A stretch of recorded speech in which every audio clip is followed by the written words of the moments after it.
Таджики, протестуя все вместе, смогли добиться справедливости. Досмотрите это видео до конца, и вы узнаете, что могут сделать таджики, если объединятся. Подписывайтесь на наше обновление и будете в курсе всех последних событий. Мэр Душанбе распорядился не сносить и не переносить дом-музей Садриддина Айни.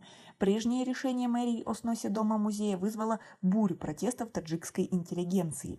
Спикер Маджлиси Милли Верхней палаты парламента Таджикистана и мэр Душанбе Рустам Эмомали, рассмотрев письма с просьбами и мнениями ряда ученых и писателей Таджикистана, распорядился не сносить и не переносить дом-музей писателя, ученого, героя Таджикистана Садриддина Айни на улице имени Хамзы Хакимзада Ниязи в столичном районе Исмаили Самани, сообщил пресс-секретарь Маджлиси Милли Навруз Курбанзода. По его словам, Рустами Эмомали поручил не только не разрушать дом-музей, но и обеспечить его дальнейшую сохранность, поддерживать благосостояние и красоту территории вокруг музея и проводить регулярные работы по благоустройству.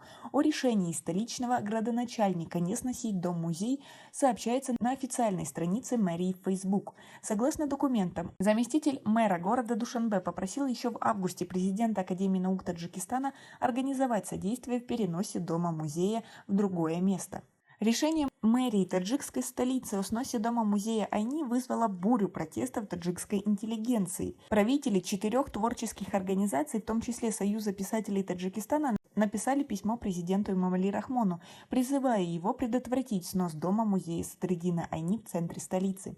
А как вы относитесь к такой победе? Свои ответы напишите нам, пожалуйста, в комментарии. Таджикский историк Гафур Шерматов выступает против сноса или переноса дома-музея, основоположника таджикской советской литературы и героя Таджикистана Садриддина Айни.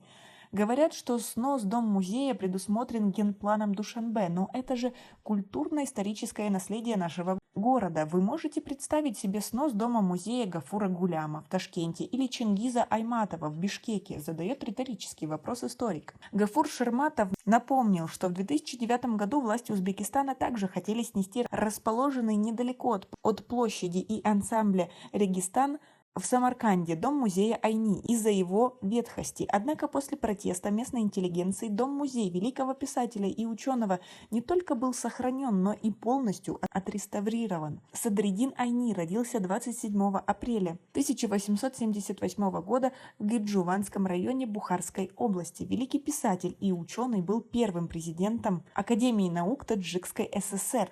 Садриддин Айни является основателем современной таджикской литературы и литературного таджикского языка. В сентябре 1998 года указом президента Таджикистана великому писателю было присвоено звание Героя Таджикистана посмертно. Портрет Садриддина Айни изображен на купюре достоинством 5 самани. Таким образом, можно сделать вывод, что в любой ситуации таджики могут объединиться и вместе добиться справедливости, а не бояться. Вы согласны? Свои ответы напишите нам, пожалуйста, в комментарии. У нас пока на этом все. Оцените наше видео подпиской и лайком. До скорой встречи!